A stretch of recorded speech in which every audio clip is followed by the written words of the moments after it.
Hai, saya Mr. Lu sini. Mari kita tengok matematik bab 4 set. Kalau tengok soalan macam ni, dia bagi awak jumlah unsur dalam P ialah 34, dia bagi awak jumlah unsur dalam Q ialah 54 dan dia bagi jumlah keseluruhan P tambah Q adalah 63. Sekarang nak cari persilangan antara P dengan Q ada berapa unsur. So kita anggap dia sebagai X dan letak tempat persilangan P dan Q adalah X. So sekarang jumlah dalam P adalah 34.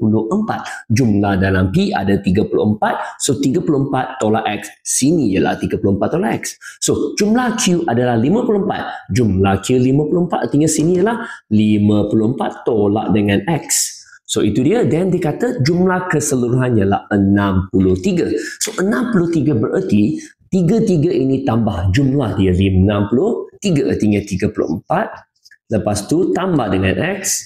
Lepas tu tambah dengan yang 54 tolak dengan X sama dengan 63. So sekarang kita sudah boleh cari X. Kita pemudahkan dia 34, 54 dapat 88. Okey, tolak X tambah X, hapuskan. So tinggal satu tolak X sahaja dan sama dengan 63. So untuk cari X, kita pindahkan ke sana supaya jadi positif. Dan pindahkan 63 ke sana menjadi negatif. So lepas tu kita tolak dapat 25. So 25 ialah X. So X ialah jawapan yang you nak cari, iaitu 25. Siap?